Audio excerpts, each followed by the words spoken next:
네, 안녕하십니까. 안녕하세요. 또 뵙네요. 반갑습니다. 놀라라. 자, 유인물 봅시다. 오늘은 유인물로 강의 드릴게요. 양도소스의 원이라고 적어진 거 보시면 되는데요. 양도소스의 1 되는 거. 저기서 소득세예요. 양도소득세도 소득세 일종이니까 소득세에 대한 내용을 보는데 어떠한 세금이든지 그 세금을 이해하려면은 그 세금에 징수할 수 있는 법률적 근거를 먼저 봐셔야 돼요. 법률적 근거를 보고 저희들은 세원 그래요. 그리고 세원은 세자 앞에 있는 단어가 세원입니다. 그럼 여기에서 소득세 하였으니까 세자 앞에가 소득.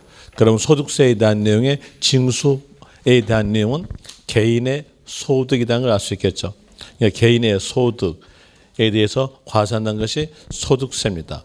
그래서 거기에서 소득세 해가지고 개인에게 일과세 기간, 그래서 일과세 기간이란 말은 법에서 정해진 기간을 말합니다. 법에서 정해진 기간은 1월 1일부터 12월 31일까지를 말하고 있는 거고요. 1월 1일부터 12월 31일 사이에 발생한 이제 개인에게 소득이 발생되는데 개인의 소득은 천차만별이에요. 천차만별이니까 개인의 소득을 법에서 기록을 해줘요. 저희는 기록한다는 걸 보고 열거한다는 겁니다. 그 열거된 소득을 본다면 이자 받았으면 이자 소득, 그리고 그 옆에 배당금 받았으면 배당 소득, 근무하면서 급여를 받았으면 근로소득, 사업했으면 사업소득, 연금 받았으면 연금소득, 그리고 부동산 등을 양도했으면 양도소득, 퇴직금 받았으면 퇴직소득, 이자, 배당, 근로, 사업, 연금, 양도, 퇴직을 제외한 나머지 소득은 기타 소득 그래요. 이 소득이 개인에게 발생되었다면 그 사람 소득에 대해서 과세하는 거니까 합쳤다, 합쳐줘야 그 사람 소득이 나타남으로써 합쳤다 뜻으로서 사용되는 단어가 종합이라는 단어를 써요. 종합과세가 원칙이다 이렇게 나오죠. 그러니까 종합과세가 원칙으로서 되는데 예외사항이 있어요. 예외사항에 대한 내용이 분류과세입니다. 여기서 분류, 이 분류란 말은 소득세를 세 개로 분류하겠다라는 뜻이 바로 분류에 대한 내용의 뜻이에요. 그럼 소득세를 세 개로 분류하니까 여기 볼 때 이자, 배당, 근로, 사업, 연금, 기타는요 합쳐요. 합치니까 표현되는 단어는요 종합이라는 단어를 쓴다는 거죠. 소득에 대해서 합치니까 종합소득세 이렇게 표현이 돼요. 그리고 두 개는요 안 합쳐요. 두 개는 안 합쳐야 세 개로 분류할 수 있다 이렇게 나올 거 아니에요. 그러니까 두 개 안 합치죠. 그 두 개가 양도 퇴직이에요. 그럼 양도 퇴직에 대한 내용은 합치지 않는다라는 의미로서 구분과세다 이렇게 표현하고 있는 겁니다. 특히 여기에서 기억하실 거 양도에 대한 내용은 구분과세다. 이 내용을 기억하세요. 그러면 여기에서 왜 이렇게 양도와 퇴직에 대해서는 합치지 않겠는가? 그 원인에 대한 내용은 결집된 효과를 방지하기 위해서 합치지 않는 겁니다. 결집이란 말은 합쳐서 세금액이 엄청 크게 나온 걸 보고 결집이라 그래요. 그걸 막기 위해서 합치지 않겠다, 따로 가사겠다 이렇게 나오게 되는 건데 이제 여기에 대한 이유로서 한번 가정해 볼게요. 가정으로서 A라는 사람이 일과세 기간 1월 1일부터 12월 31일 사이에 발생될 수 있는 내용을 가정하자는 얘기예요. 가정하니까 만우절 날짜로 잡을게요. 4월 1일 날짜에서 이제 퇴직했다 합시다. 그리고 또 7월 1일 날짜에서 A가 사업을 시작했다. 이렇게 하고 이 기간 동안에 A에게 요 내용만 나타나고 다른 내용은 전혀 나타나지 않았다. 이렇게 가정합시다. 그러면 여기에서 A의 소득이 나온 거예요. 1월 1일부터 3월 31일까지 근무했죠. 근무했으니까 근로소득. 퇴직금 받았으니까 퇴직소득. 사업했으니까 사업소득 이렇게 나와져요. 그럼 이 소득이 A라는 사람의 소득이죠. A 개인이에요. 개인이니까 A의 소득에 대해서는 합쳐줘야 A라는 사람의 소득이 나온다는 얘기예요. 그럼 여기에서 합쳐서 과세하니까 뭐라 표현돼요? 종합 표현이죠. 종합 소득세 이렇게 나와져요. 이제 여기 따라서 볼 때 언제 합칠까요? 언제 합친 날짜가 언제일까요? 제가 너무 또 어려운 거 물어보죠. 예. 1월 집안에 무슨 일이 있습니까? 1월 1일 날, 또 4월 1일 날, 7월 1일 날, 아니면 12월 30일 날 언제 합칠까요? 12월 31일 날 합친다는 얘기예요. 그래서 모든 세금은요, 모든 세금은 납부할 의무가 시작한다 라는 의미로서 성립거래요. 그리고 납부할 의무가 시작됐다고 했으면 얼마를 납부하라 라고 세금액을 정합니다. 그 세금을 정하는 거 보고 납세 의무 확정거래요. 또 세금이 정했으면 그 금액을 납부게 함으로써 납세 의무는 소멸된다 이렇게 나오죠. 모든 세금은 요 흐름을 따라가요. 그러면 여기 소득세에 대한 내용도 이 흐름을 따라가야 돼요. 따라감으로써 여기서 연말에 합칠 수 있잖아요. 그러니까 납세 의무의 성립에 대한 내용은 소득세에 대한 내용은 연말이에요. 연말에서 성립된다 이렇게 나옵니다. 연말로 되는데 법전에서는 고상한 말로 써져요. 고상한 말로 과세 기간 끝나는 때 이렇게 적어져요. 우리는 그 8글자에 대한 내용을 다 외울 필요 없이요. 2글자만 외우시면 돼요. 소득세에서 성립 물어본다면 연말로서 연상하셔가지고 그때 답은 과세기간 끝나는 때에다가 답하시면 됩니다. 연말로 연상하시면 되고요. 그럼 연말로 연상하였으니까 여기에서 소득이 발생하는 때 이러면 어떨까요? 틀린 거 아시겠죠? 연말로서 기억하시면 되고요. 성립되었으면 이제 얼마를 납부하라라고 세금액을 정해야죠. 세금을 정하는 거 예를 보고 확정이라고 그래요. 확정에 대한 내용은 세금액을 산정한다라는 내용이 확정인데 세금의 산정에 대한 내용의 방법은 두 방법 중에 하나예요. 하나는 신고, 하나는 결정. 결정이란 말은 또 신고란 말은 납세 의무자의 신고에 의해서 세액이 정해진 경우가 신고입니다.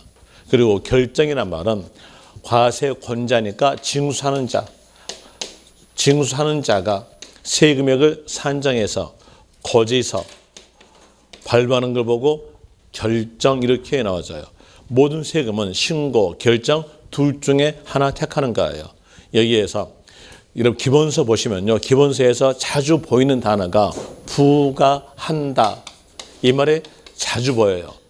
계속 보입니다. 여기서 부과란 말은요. 지방세법에서 부과의 용어 해설이 적어져요. 그 내용의 용어 해설은 세금의 부담을 지우는 것 이렇게 적어집니다. 세금의 부담을 지우는 것 이 내용 가지고 연결해서 문맥하고 흐름으로서 맞춰본다면 잘 안 맞아요. 2%가 부족해요. 그래서 여기에 대한 내용은 하나를 더 추가시키면 돼요. 추가되는 것으로서 알려준다 이렇게 생각하시면 돼요. 알려준다. 그러면 이제 알려준다니까 세금이 얼마인지 알려준다는 거죠. 그럼 여기에 대한 내용은 세금이 얼마인지 알려준다는 것이니까 부과란 말은 과세한다라는 말과 같은 말이에요. 여러분들 이제 문장에서 부과 이 말 나오면 과세한다 이런 의미로서 아시면 돼요. 그리고 이제 거기에서 알려주는데 납세 의무자에게 세금이 얼마다는 걸 알려줍니다. 그때 성립된 시점에서 납세 의무자가 누군지를 알 수가 없다면요. 알릴 수가 없어요. 그러니까 성립된 시점에서 납세 의무자가 누군지 모른다면 세금에 대해서 알릴 수가 없는 거고요. 알고 있으면요. 납세 의무자 누군지 알고 있으니까 알려주는 겁니다. 이제 보세요. 취득세에 대한 내용의 성립은요. 세자 앞에가 취득이니까 취득하는 때예요. 그럼 취득하는 때 납부할 의무가 시작됐어요. 그랬을 때에 취득하는 때 누가 무엇을 취득했는지 지자체가 알까요? 몰라요. 모르니까 여기에서 부과권 애들 넘겨줘요. 누구에게? 납세 의무자에게 넘겨주면서 납세 의무자 신고로서 세액이 정해진다 이렇게 나옵니다. 또 다시 여러분들이 토지를 보유하고 있어요. 이랬을 때 적용되는 내용으로서 볼 때 토지를 보유하고 있으면 재산세가 적용됩니다. 그럼 토지를 보유함으로써 여러분들이 그 토지는 내 것하고 등기할까 안 할까요? 해요. 등기함으로써 그 토지의 소유자를 지자체가 국가가 안다는 얘기예요. 아니까 이제 그 사람에게 이렇게 부가의 단위로서 세금을 정해가지고 알려줘야죠. 뭘로요? 고지서로. 이게 뭐였어요? 결정. 그럼 이제 이 내용으로서 이해했어요. 어떤 세금은 신고고 어떤 세금은 결정이고 그 내용으로서 이해했어요. 그럼 이해적 내용이 시험에 나오냐? 시험에 안 나와요. 시험에 안 나오고 여러분들은 뭐만 하시면 되냐면요. 이해로 끝나야 돼요. 끝나고 결과만 하시면 돼요. 어떤 사람들은 꼭 다시 나는 이해해야 된다 이렇게 생각하시면 하는데 이해는 전혀 시험에 안 나오니까 버리시면 돼요. 그리고 뭐가 중요하냐? 암기가 중요해요. 그럼 여기에서 문장에서 확정이라는 단어가 있으면 이 확정단을 문제 키로 잡으세요. 확정단 문제 키로 잡고 그게 세금이 적어져요. 그 세금에 대한 내용이 보유 세금이었어요. 그럼 보유 세금이었으면 뭘로? 결정이라는 말이 나와야 돼요. 그런데 보유 세금이었는데 결정의 말이 나오지 않는다면 금장은 틀린 거예요. 이렇게 하시면 되고요. 그 다음에 보유 외 세금이었으면요. 신고하면 돼요. 한번 해볼까요? 취득세요. 취득세는 신고로 되겠죠. 그 다음에 또 등록물세 신고합니다. 재산세는요. 보유세금이니까 결정으로 갑니다. 종합부동산세도 보유세금이니까 결정으로 될 것이고요. 소득세는요. 소득세는 보유만 외 세금이에요.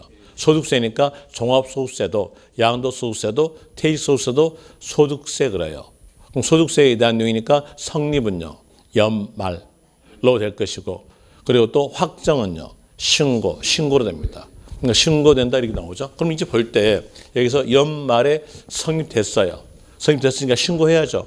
신고에 대한 어느 다음 년도 간다는 얘기예요. 다음 년도. 성립이 어차피 연말이니까 자연스럽게 다음 연도로 나온다는 얘기예요. 다음 연도에서 신고합니다. 5월 1일부터 5월 31일까지 신고함으로써 세금액이 정해진다. 라는 의미로서 세금액이 정한다 뜻이 뭐였어요? 확정. 있잖아요. 그러니까 이 신고 기간을 보고 확정, 신고 기간이다 이렇게 나와져요. 이제 여기서 기억할 거 확정 신고 기간에 대한 내용은 다음 연도 5월 1일부터 5월 31일까지다. 아직 예정신고 안 배웠어요. 머릿속에다가 지금 이제 예정신고 생각하지 마세요. 어떤 사람들은 꼭 이상하게 미리 앞서가가지고 이 내용, 배웠던 내용 그대로만 생각하시면 돼. 그런데 꼭 미리 앞서면서 예정신고 생각하시는 분이 계신 모양인데 예정신고 아직 안 배웠으니까 생각하지 마시고요. 여기서 확정신고 이렇게 나온다면 다음 연도 5월 1일부터 5월 31일까지 이렇게 하시면 돼요. 제가 왜 그 말씀을 드리냐면요. 여러분들은 머리가 영리하셔가지고 미리 앞질러 가요. 미리 앞질러 갔다면 혼자 머릿속에서 시나리오밖에 안 나와요. 시나리오 나오면서 틀리게 되는 이런 현상이 나와져요. 문제상에서 물어본 대로만 답하시면 돼요. 한번 볼까요? 이렇게 봅시다. 제가 분필 10원에 곧 있으면 양도소득세 할 건데 양도소득세에 대한 이유로서 보면은 양도의 소득세 이렇게 있잖아요. 그럼 여기 세자 앞에가 양도니까 하나의 거래가 나오면 그 거래가 양도인가 본다.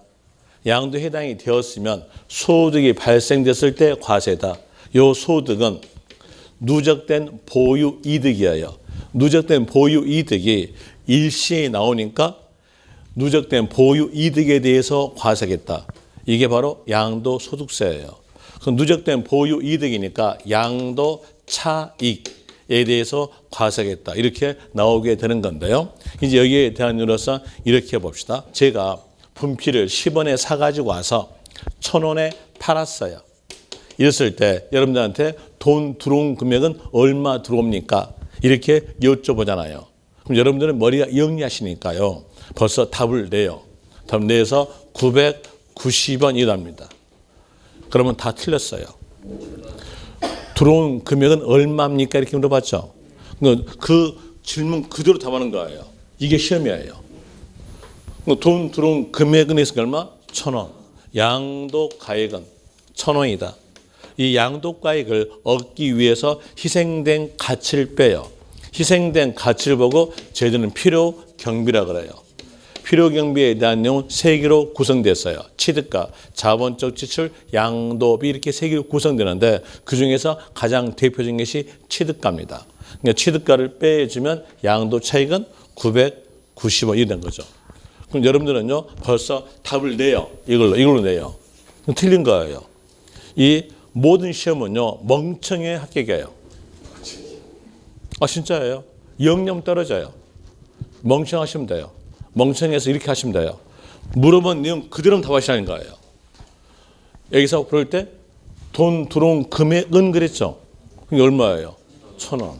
이렇게 말하면 틀린 거예요. 되겠죠? 그러니까 항상 그 내용 말한 대로만 듣기 싫은 거예요. 그런데 혼자 머릿속에 시나리오 그래요.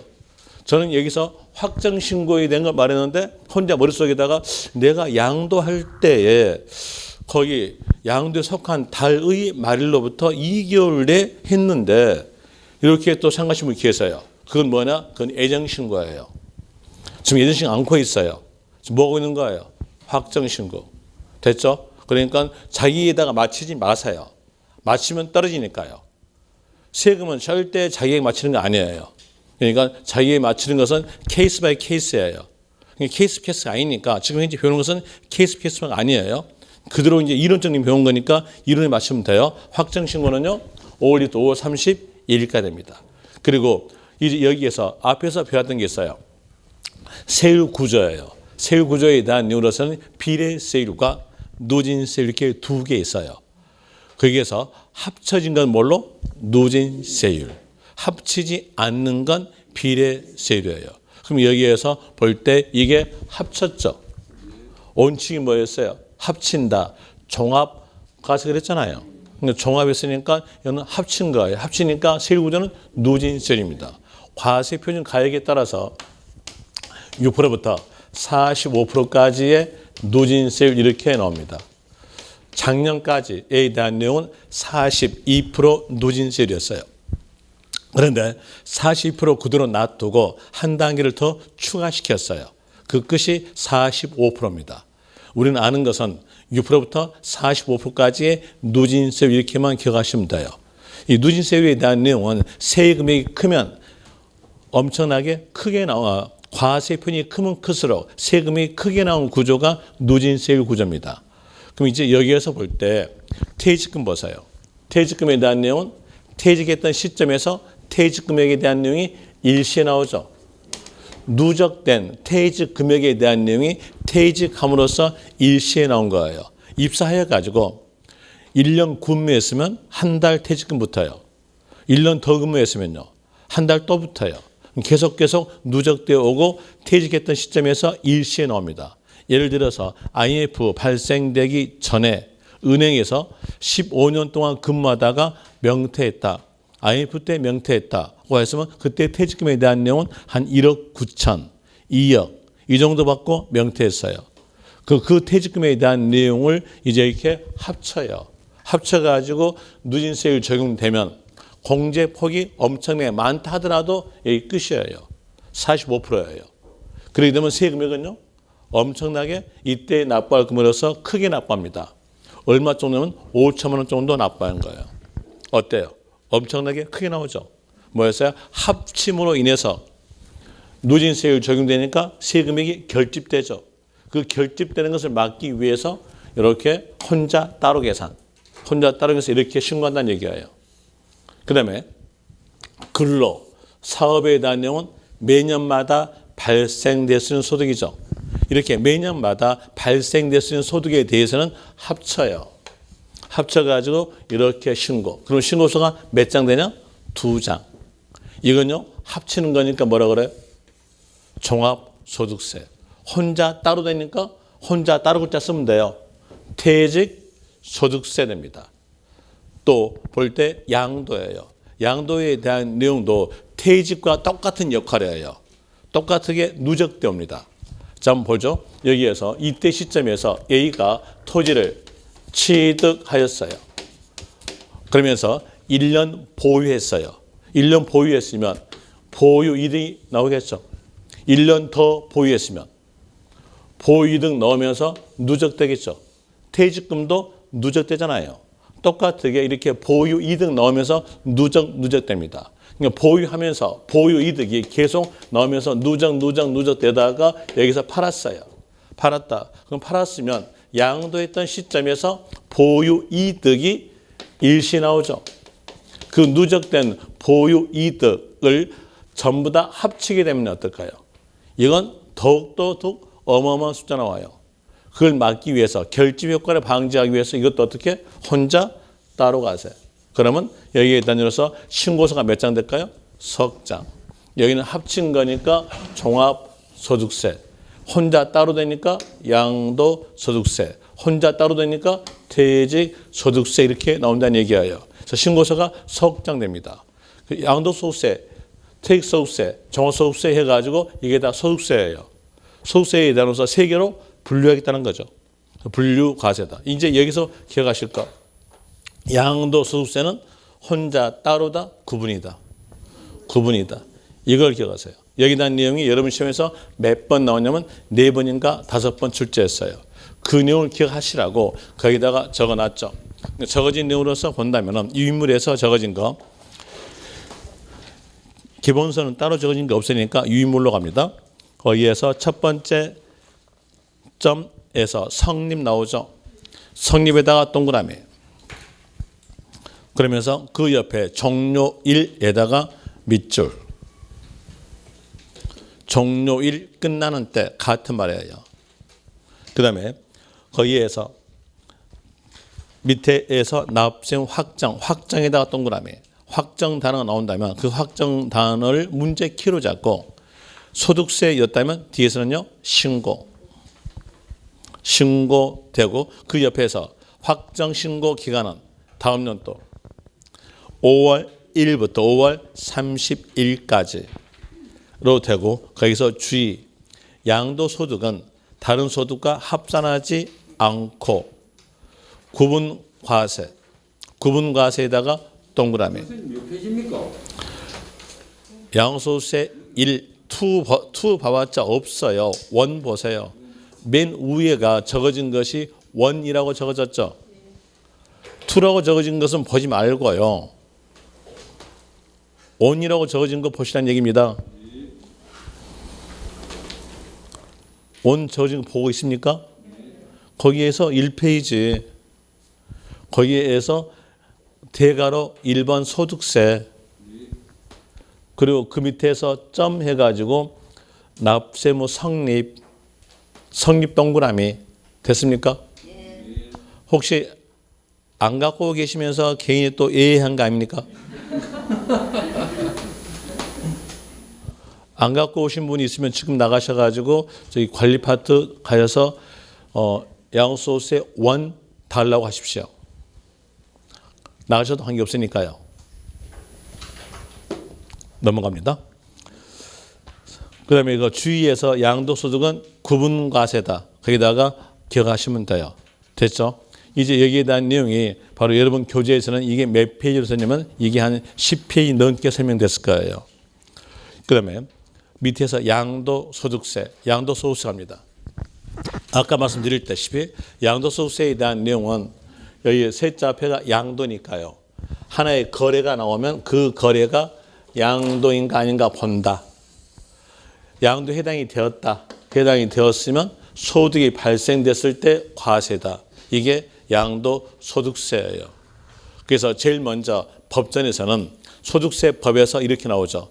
제일 먼저 양도냐 아니냐를 알아본다 했던 내용으로서 양도의 뜻이 적어져요. 양도의 뜻에 대한 내용이 지문이 엄청나게 길게 적어지는데 간결하게 한다면 양도의 뜻에 대한 내용은 과세 대상물에 해당이 되고 대가 받고 사실상 소유권 이전되었다. 이 세 개에 대한 조건을 전부 다 갖췄다고 한다면 그때는 양도다 이렇게 나와져요. 그 내용으로서 동그라미 1번 양도소득세 양도 넣으면서 거기 대가로에서 양도의 의 나오죠. 읽어줄게요. 양도란 과세 대상물을 등기, 등록에 관계없이 사실과세니까 세법의 가장 기본적 내용으로서 등기, 등록에 관계없이 이 말이 나와져요. 이 내용은 예전에 다 배웠던 거예요. 여기서 결과까지 말씀을 드렸죠. 결과적 내용으로서 등록 면허세를 뺀 나머지 세금에서 미등기란 말이 나온다면 과세다.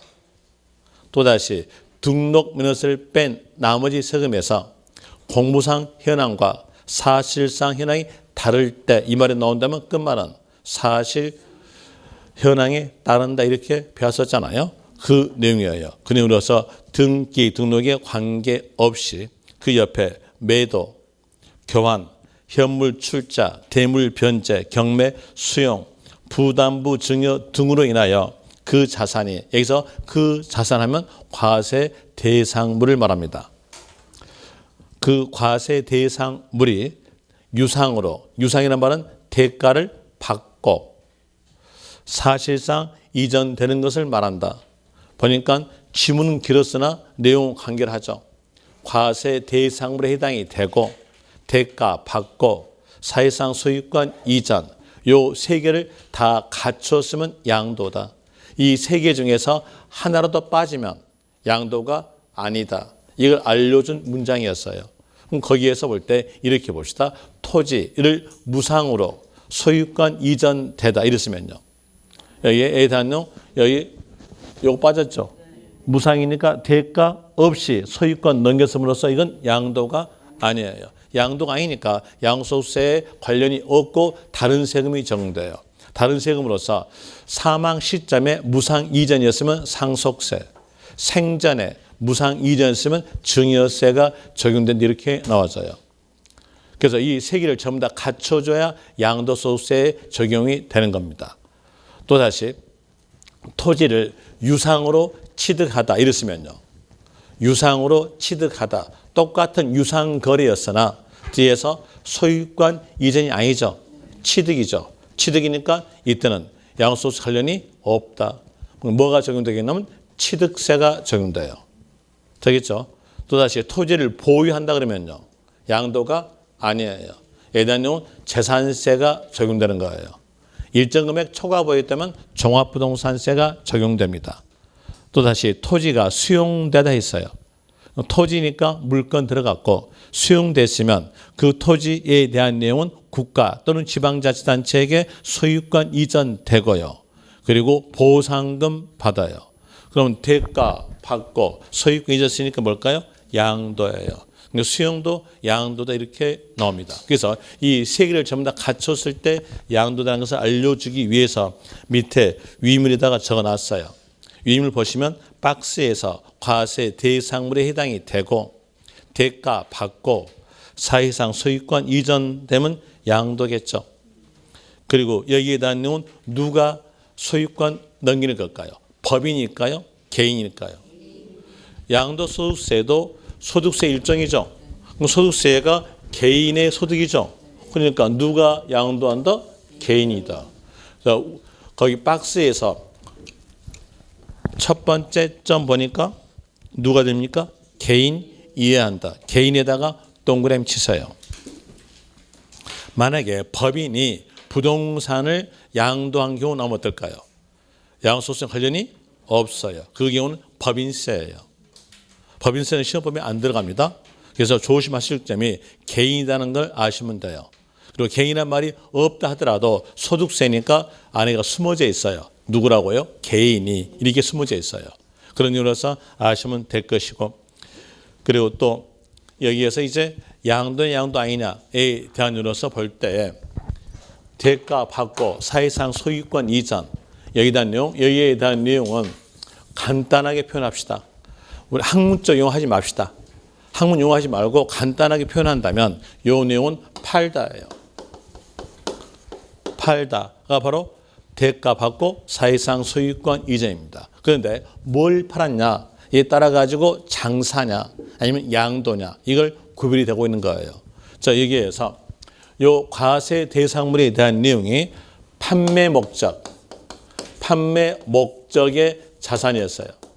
저희들은 판매 목적 자산을 보고 상품 그래요. 상품을 팔았어요. 그럼 이건 어떨까요? 장사죠. 장사니까 뭐였어요? 사업소득. 사업소득에 대한 내용은 다른 소득과 합쳐야죠.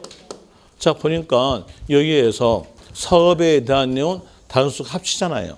합치니까 뭐라 그래요? 종합소득세 그래요. 그럼 여기에 대한 내용은 사업소득이니까 종합소득세로서 과세입니다. 다시 여기에서 사용목적의 자산을 보고 저희들은 고정자산 그래요.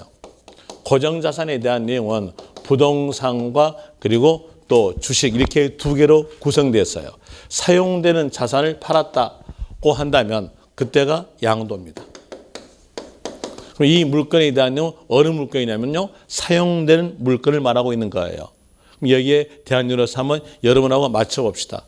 맞춰볼 때 여러분들이 소유하고 있는 아파트에 대한 내용은 사용 목적일까요? 판매 목적일까요? 사용 목적이니까 여러분들이 아파트를 팔았을 때 적용되는 세금이 양도소득세가 적용돼 이렇게 나온 게 되는 겁니다. 또 다시 하여 볼 때 이제 거기서 아파트 앞에다 이제 붙여봅시다. 붙여서 건설업체가 아파트를 팔다 그랬어요. 이건 어떨까요? 건설업체는요. 주택을 신축해가지고 주택을 파는 게 자기의 영업활동이에요. 그 영업활동과 맞는 자산을 보고 상품 그래요. 그럼 거기에 대한 내용은 상품을 팔았죠. 그러니까 이때는 뭘로? 장사다. 장사니까 종합소득세가 과세 이렇게 나와져요. 이 내용을 그대로 이제 문장으로 연계시킵시다. 문장 연계시킬 때에 부동산 이렇게만 나왔어요. 부동산 이렇게만 나왔다면 이게 뭐예요? 아파트. 아파트를 팔았어요. 그럼 뭘까요? 양도 이렇게 나와져요. 다시 이제 여기다가 붙여봅시다. 부동산 이렇게 나왔어요. 나오는데 앞에가 붙었어요. 붙은 것이 건설업체, 판매 목적 이 말이 붙었어요. 그럼 이건 뭘까요? 장사니까 종합소득세 됩니다. 자, 이 내용의 문장이에요. 문장이 생각할 때 몇 글자 안 되게 제가 적어놨으나 원래 여기에 대한 내용의 문장으로서 시험에서 나온 건요. 이게 석줄입니다. 석줄인데 거기에 앞에가 수식어들 엄청나게 붙어요. 이렇게 해요. 또 뒤에도 수식이 붙어요. 이게 붙었는데 우리는 빨리 단어를 찾을 줄 아셔야 돼요. 그래서 어떤 목적이 있어요? 판매 목적. 얘가 포인트예요. 이 단어 보자마자 이때는 뭐다? 종합소득세. 종합소득세로서 과세한다 하시면 됩니다. 종합소득세 과세 이렇게 나오게 되는 거예요. 그리고 판매 목적 없이 부동산 나왔어요. 그럼 어떨까요? 그때는 양도소득 이렇게 나오게 되는 겁니다. 구별할 수 있겠죠? 뭐 거기에 대한 내용을 구별하시라고 거기다가 또 적어놨어요. 적어놓은 것이 D페이지 보시면 D페이지에서 2페이지 보시면은 주의해가지고 거기에서 판매 목적 나오죠. 이 말이 있으니까 D는 뭘로? 종합소득세 과세. 양도소득세 과세하지 않는 내용으로 나오게 됩니다. 구별할 수 있겠죠? 그럼 다시 이제 여기에서 말이 나올 때 판매 목적 이 말이 없이 상품 나왔어요. 상품이 곧 뭘까요? 판매 목적이에요. 그러니까 또 상품이란 말과 같은 말로 쓰는 것이 재고 자산이에요. 거기다가 적으시면 돼요. 판매 목적 위에다가 재고 자산이라고 적으시면 더 낫겠네요. 출제자가 머리가 영리한 사람이어가지고 판매 목적이라는 말을 안 죽어요. 재고 자산 이렇게 주면은 그것도 똑같게 판매 목적이다. 그런 걸 아시라는 얘기예요. 그런 일로서 아시면 될 것이고요. 또 다시 여기에서 볼 때 부동산이니까 형체 있죠. 형체 있는 거니까 이제 반대로 보세요. 반대로 형체 없는 건요. 여기에 포함되지 않겠다. 반대니까요. 형체 없는 것은 들어가지 않아요. 여기에서 무자가 없을 무자, 형체가 형체체자, 형체가 없는 재산권은 들어가지 않는다. 이걸 알 수 있어요. 뭐에 의해서? 부동산이라는 단어에 의해서요. 그럼 거기에 대한 이유로서 적어놨어요. 또 밑에 박스 보시면 무채재산권 적어졌죠. 무채상권은 들어가지 않습니다. 무채상권에 대한 이유로서는 여러 가지가 있겠으나 그중에서 3개 정도만 기억하시면 돼요. 광업권, 형체 없죠.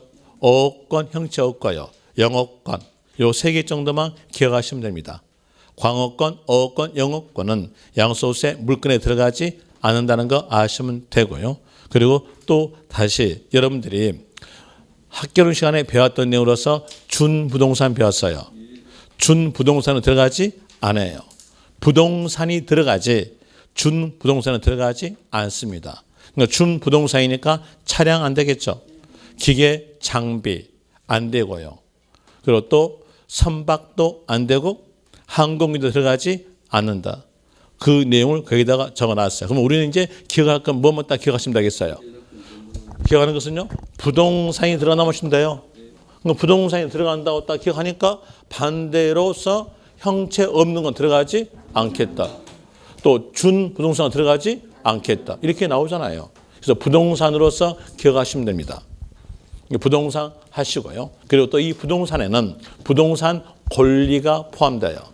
이 부동산 권리가 포함되는데 이 부동산 권리가 왜 포함되겠는가를 볼 때 여러분들이 민법서 배웠어요.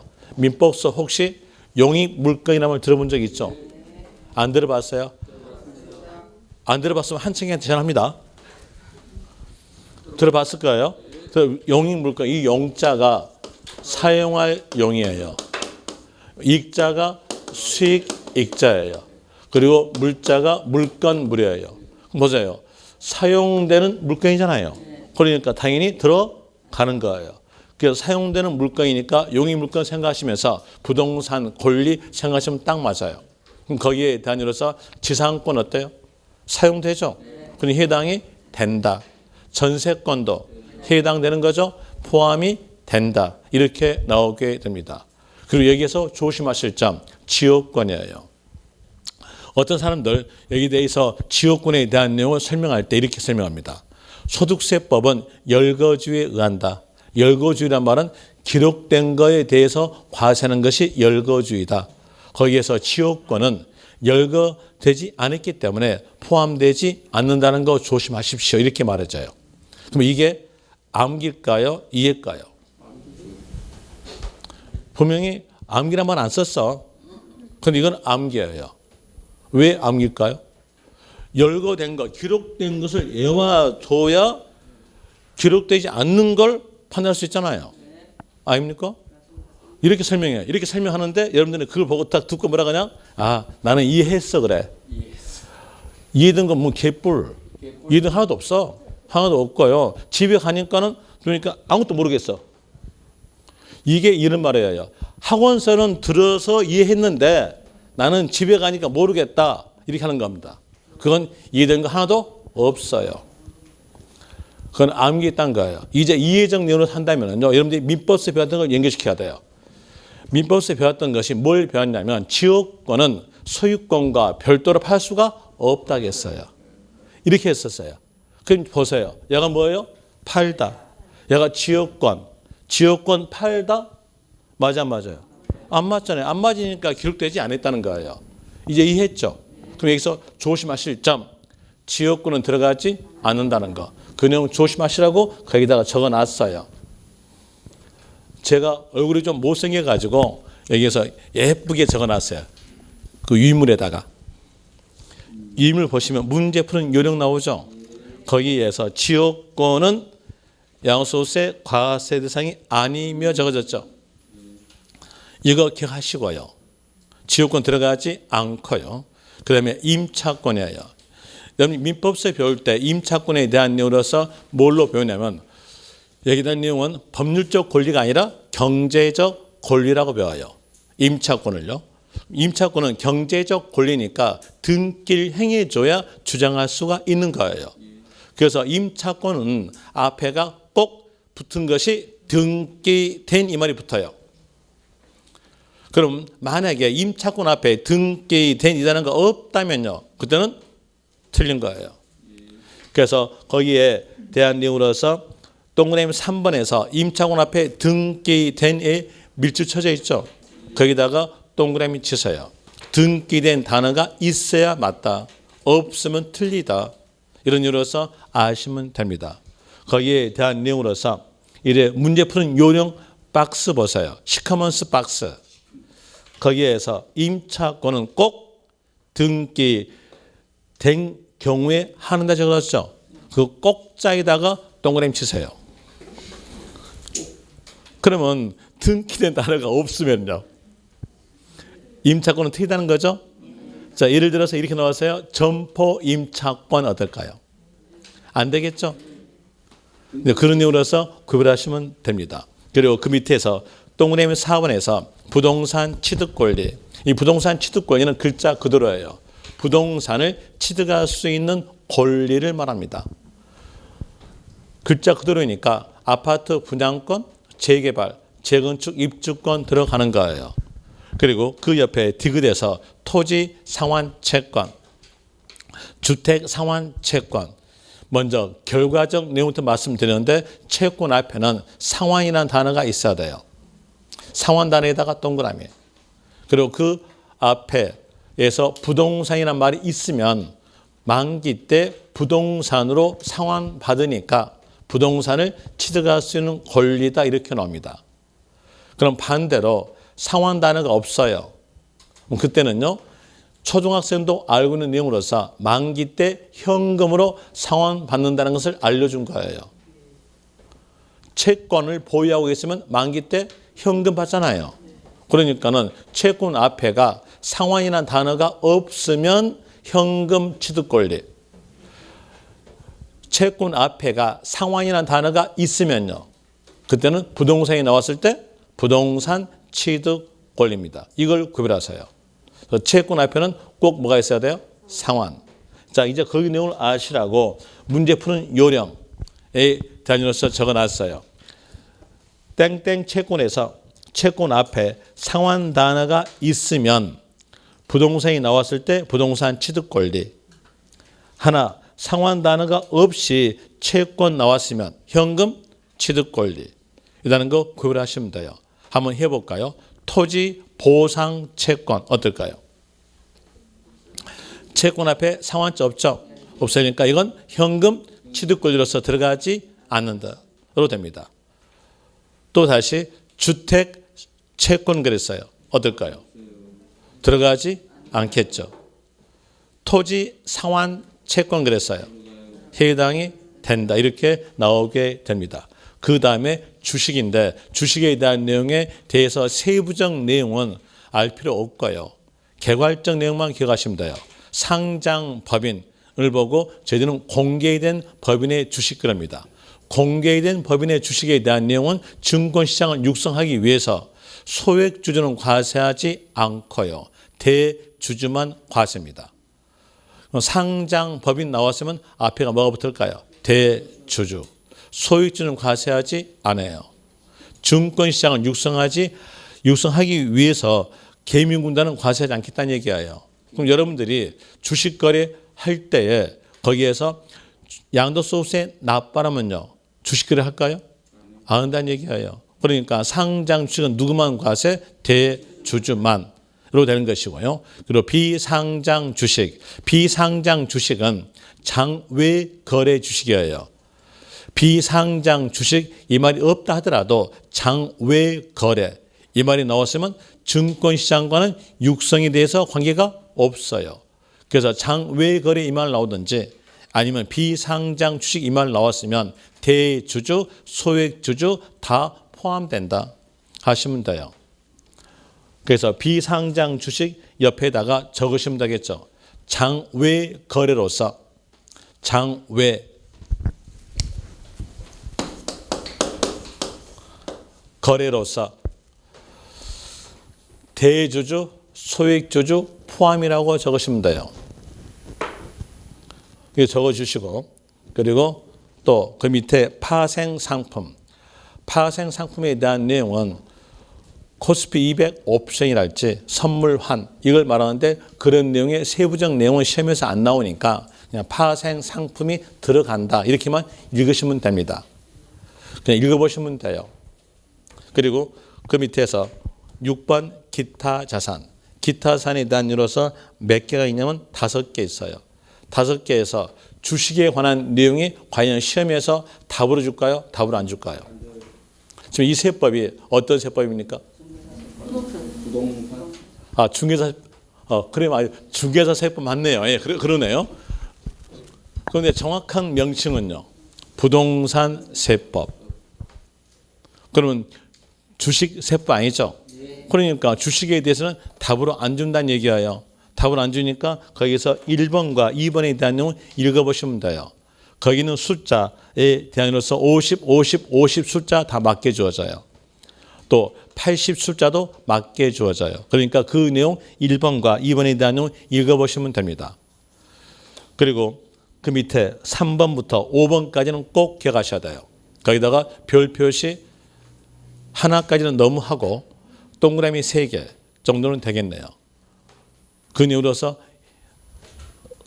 3, 4, 5 기억해야 되는데 거기 3번 보니까 특정 시점을 이용해온거 나오죠.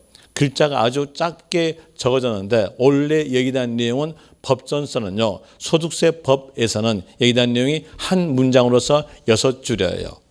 그 6줄을 말씀드리면 시설물의 명칭은 따지지 않고 그 시설물을 일반인보다 싸게 배타적으로서 이용할 수 있는 권리, 그 시설물을 명칭은 따지지 않고 일반인보다 싸게 배타적으로서 해운 형태로서 이용할 수 있는 권리 하면서 주식을 포함한다 이렇게 되어 있어요.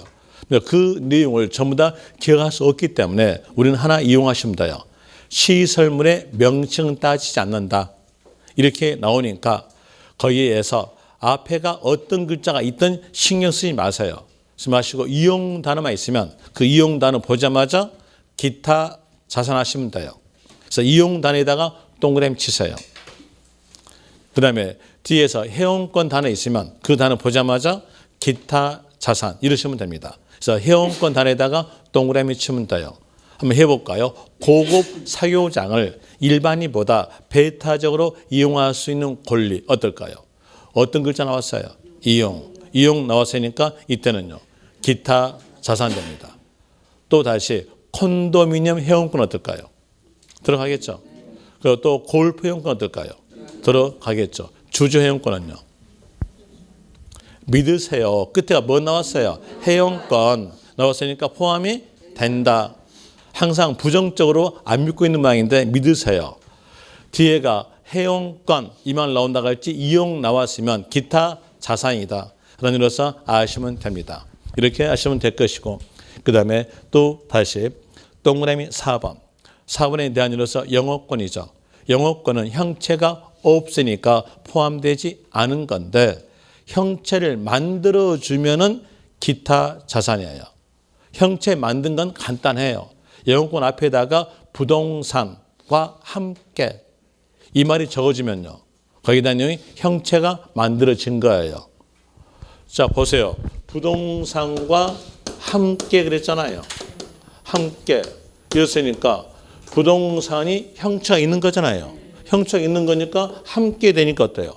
형체를 만들어 준 거예요. 그래서 포인트가 뭐였냐? 함께예요. 영업권 앞에 함께라는 단어가 있으면 거기다 내용 기타 자산이에요. 그런데 단순하게 영업권 나왔어요. 그럼 어떨까요? 형체가 없는 거예요. 없는 거니까 포함되지 않는다. 이런 예로서 나옵니다. 또 고정자산도 형체 있는 거죠. 고정자산이 곧 뭐였어요? 부동산이니까요. 그래서 고정자산과 함께 영업권 함께에다가 동그라미 치세요. 그거 포인트니까요. 지문이 엄청나게 길었어도 영업권 앞에는 함께란 말이 있으면 과세 대상물 없으면요.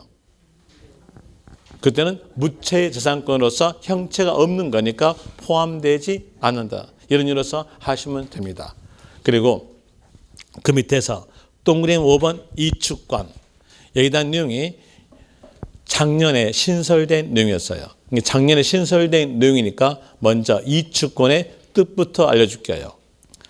분명히 공법 시간에 배웠을 건데 말씀을 드릴게요. 이 이자가 이살 이자예요. 그리고 축자가 신축할 축이에요.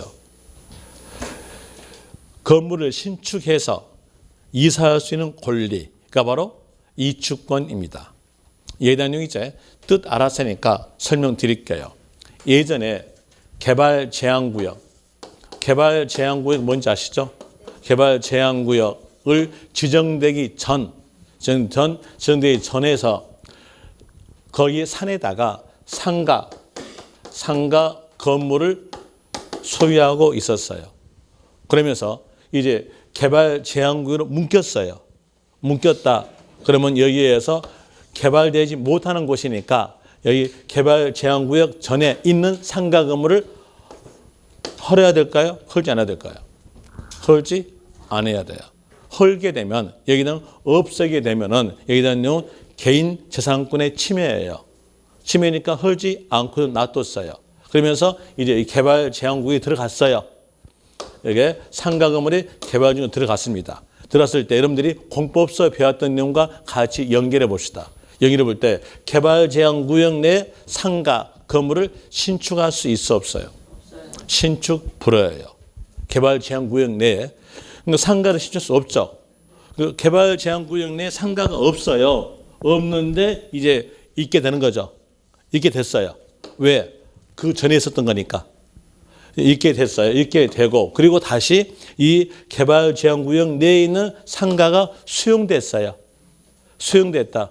수용되면 보상금 주겠죠. 보상금 주면서 이 사람이 살아야 되거든. 살아야 되니까 다른 개발제한구역에다가 상가를 신축할 수 있는 권리를 주는 거예요. 그게 뭐냐? 이축권이에요. 아시겠죠? 그러면 개발제한구역 내에 상가를 신축하지 못하는데 신축할 수 있는 권리를 주었죠. 권리를 주었으니까 비싸게 팔까요? 싸게 팔까요? 비싸게 팔아요. 팔았다면 그때는 양도소득세를 납부하라는 겁니다. 되겠습니까? 되겠는데 조심하실 점이 있어요. 여러분 시험에서 이축권 그대로 똑같이 나와요. 뜻 안 나와요. 뜻도 안 나오고 이유도 안 나와. 안 나오고 이축권 단어 주는데 앞에가 뭐가 있었냐? 함께. 함께란 말이 있어야 돼요. 함께란 단어에다가 동그라미 치세요. 그 앞에 있는 부동산이란 말은 여러분 시험에서 맞게 적어져요. 토지, 건물이 부동산이잖아요. 그러니까 포인트는 뭐였어요? 함께. 만약 함께란 말이 없는 이축권은요. 들어가지 않아요. 가로 보세요. 가로 보니까 가로에 다녀서 해당 이축권 가액을 대통령이 정하는 방법에 따라서 별도로 평가하여 신고한 경우 나오죠. 거기서 이축권의 앞에 함께란 말이 있어 없어요? 없죠. 별도잖아요. 그러니까 함께 말이 없음으로써 그 경우 끝말은 뭐다? 제외. 과세 대상물에 들어가지 않는다 이렇게 나오게 되는 거예요. 구별할 수 있겠죠? 단어 상태로서 구별하시면 돼요. 어차피 시험지에가 단어가 적어질 거거든. 우리는 단어만 보고 이해는 떠나고 문제만 맞추면 돼. 아니에요? 맞습니다. 이해하시려고 이해는요 시험 끝나고 하세요. 되겠죠? 그러니까 거기에서 이축권 앞에 이렇게 함께라는 단어가 있으면 그때는 과세 대상물 또 영어권 앞에 함께란 말이 있으면 기타 자산으로서 과세 대상물 이러시면 됩니다. 그리고 7번에 대해서 신탁 수익권 이게 올해 신설된 내용이에요. 여기에 대한 내용이 현재 기본세는 없어요. 없으니까 유물로 나가준 거예요. 지금 양도소득세에 대한 내용이 거의 다 개정되고 신설된 것들이 많아요. 그래서 양도소득세 전체에 대한 내용을 여러분한테 유물로 나눠준 거예요. 1번과 2번 해가지고요. 지금 현재는 1번 하고 있고요. 자, 여기서 신탁 수익권 읽어드릴게요. 신탁 수익권의 양도를 통해서 신탁 수익권에다가 밑줄 치고 수익권에다가 동그라미. 신탁 수익권 양도 여기에 대한 내용 설명드릴게요. 여러분들이 민법에서 배웠던 내용으로서 신탁법에 의한 신탁재산 배워요. 거기에 대한 내용을 생각하시면 되는데 거기에 대한 내용과 같이 또 세법과 같이 연결해서 설명드릴게요. A라는 사람이 여기 상가 건물이 있어요. 이 상가 건물에 대한 내용을 수탁자에게 너가 이 상가 건물 좀 관리해주고 팔아줘 하면서 소유권 넘겼다. 그러면 민법은요. 여기 수탁자가 소유권 넘겨받았다 그래요. 민법은. 하나 세법은 자, 여기서 소유권 넘기지 않았다. 실질적 지목권자는 누가 있냐? 여기 유탁자 그대로 있다. 라고 배웠죠? 여기에 단용이 바로 민법과 세법의 차이점이에요. 민법은 형식이에요. 서류고요. 그 다음에 세법은요, 사실이에요. 그럼 볼 때 여기서 서류상으로서 소유권 넘겼죠? 넘겼으니까 소유권 넘겨받았다 그래요. 여가요. 그런데 실질적 소유권은 누구냐? 여기 거 그대로예요. 그러니까 유탁자로서 소유권 넘어가지 않았다는 거예요. 이게 세법. 여기는요, 민법이 됩니다. 그럼 이제 볼 때 신탁 이렇게만 나왔으면요. 소유권 넘겼다, 안 넘겼다? 안 넘겼어요. 안 넘겼으니까 문장에서 신탁 단어 나왔으면 이 단어 보자마자 양도가 아니다 가세요. 되겠습니까? 왜? 소유권 넘어간 건 아니니까. 여기 보세요. 양도의 뜻이 뭐였어요? 사실상 소유권 이전이에요. 형식상 아니죠? 그러니까 사실상 소유권 넘어간 것이 아니기 때문에 문장에서 지문이 아무리 길게 나와도 신탁 단어만 있으면 그 단어 보자마자 양도가 아니다. 이러시면 돼요. 뒤에서 꼭 할 거예요. 그 단어 아시고요. 다시 이제 여기에서 상가 건물에 대한 내용을 A가 수탁자한테 소유권 넘겨줬어요. 민법상으로서 넘겨주고 A가 그래요. A가 이 상가 건물에 대해서 달세가 나올 것이다. 월세가 나올 것이다. 이 월세에 대한 내용은 내 아들에게 줘. 이랬어요. 아들에게 줘라. 이랬습니다. 그럼 아들은요. 아들은 여기 신탁 재산에 대해서 돈을 받는 거죠. 수익이 생긴 거죠. 이게 뭐냐? 신탁 수익권이에요. 이걸 따로 아들이 팔 수 있다는 얘기예요. 팔았다면 그때는 뭘로? 양도. 이런 겁니다. 그러면 이제 어디가 포인트였을까요? 양도냐 양도 아니냐의 포인트는요. 신탁일까요? 신탁 수익권일까요? 신탁 수익권이에요. 됐습니까? 그래서 수익권에다가 동그라미 칠한 거예요. 그러니까 신탁 수익권 이렇게 나왔으면 양도. 신탁만 나왔으면요. 양도가 아니다. 이렇게 하시면 됩니다. 그 내용이 바로 또 신설된 내용으로서 페이지 D페이지 보세요. D페이지 보시면 D페이지에서 3페이지 보시면 거기에서 소득세법 제88조 1호 양도란 적어졌죠. 양도의 뜻이 신설되면서 여기에다 개정이 되면서 신설된 내용이 하나가 있어요. 거기에서 보시면 다음 1부터 3 박스 안에서 다시 말씀드리면 박스 안에서 양도란 나오죠. 그 줄 밑으로 두째 줄 첫 글자에 해당 이렇게 나온 줄 그 줄에 다음 1, 3 나오죠. 찾았죠? 이렇게 했음에도 불구하고 못 찾았으면 능력 탓하십시오. 다음 1, 3 어느 하나에 해당되는 경우에는 양도를 보지 아니한다. 그러니까 1번도 양도가 아니고요. 2번도 양도가 아니고 3번도 양도가 아니에요. 거기에서 3번이 개정 신설된 내용입니다. 1번과 2번은 뒤에서 설명하기로 하고 일단은 3번에다가 양도가 아니다라고 적어놓고요. 적어놓고 이제 거기에서 뜻을 봅시다. 뜻을 볼 때 유탁자와 수탁자 간 신관계에 기하여 유탁자의 자산에 신탁 뭐 나왔어요? 신탁. 수익권 안 나왔죠? 그럼 양도가 아니다. 되겠죠? 또 다시 그 옆에서 신탁 재산의 소유권이 수탁자에게 이전되는 경우로서 그럼 여기다 내용도 신탁 나왔죠? 양도가 아니겠죠?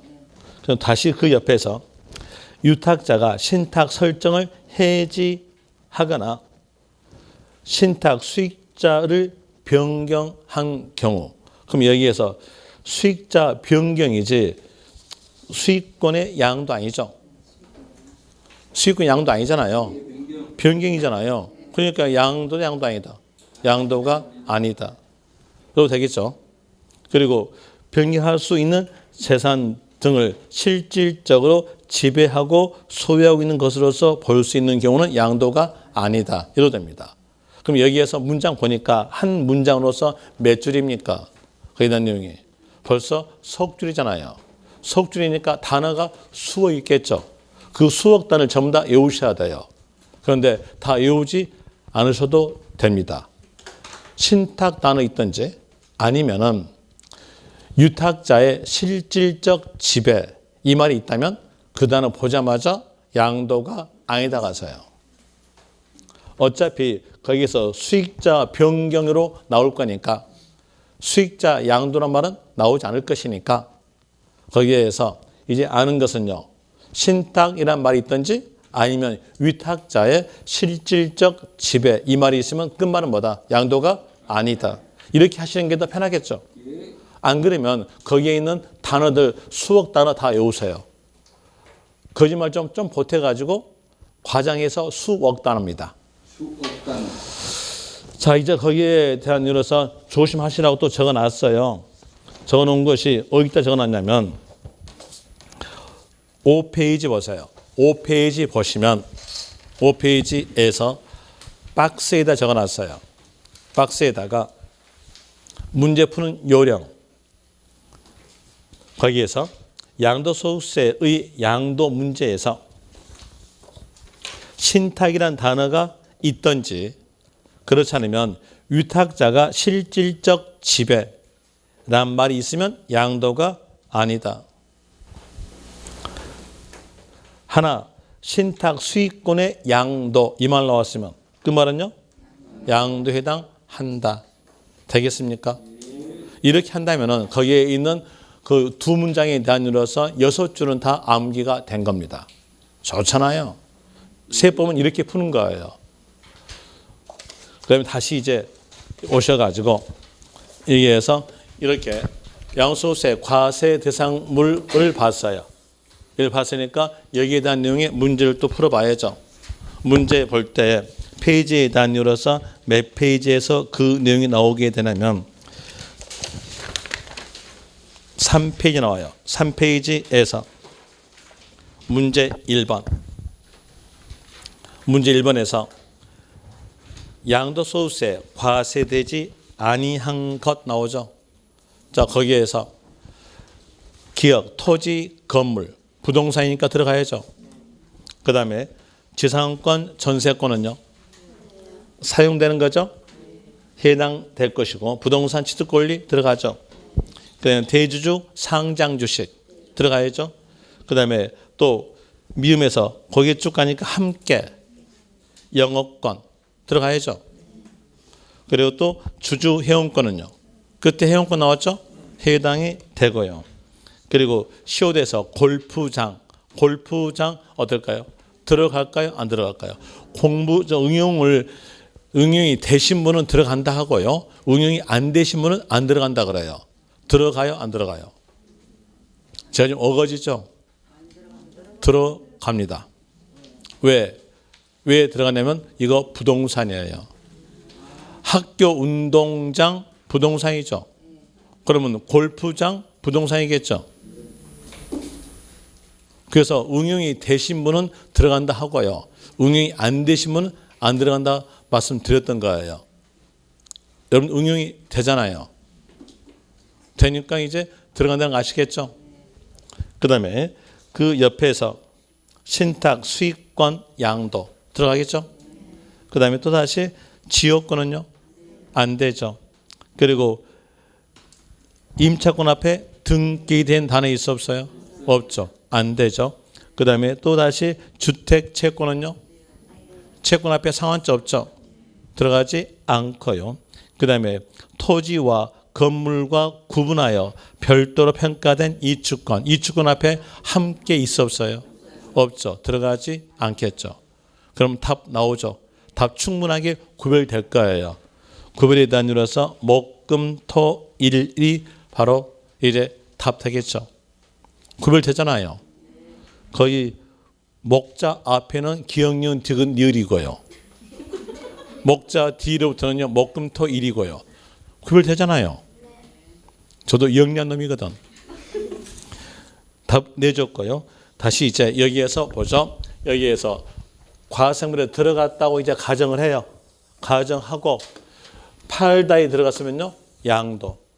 팔다가 아니면은요 양도가 아니다. 이런 예로서 나와져요. 그런데 시험에 대한 내용은 양도와 양도 아닌 경우 이를 섞어요. 섞어가지고 양도인 경우를 찾아라. 양도 아닌 경우를 찾아라. 이렇게 문제가 나오니까 우리는 섞어서 공부할 줄 아셔야 돼요. 섞어서 공부하기 위해서요. 양도인 경우에 대한 내용은 여기처럼 노란색으로 적어줄게요. 양도 아닌 경우는 여기서 비교해가지고 빨간색으로 적어줄게요. 그러면서 포인트된 단어에 대한 내용은 하얀색으로서 동그라미 쳐줄게요. 그런 일로서 하게 되면 충분하게 양도냐 양도 아니냐 구별이 가능할 거예요. 그 내용으로서 하기로 하고 10분 쉬었다 하겠습니다.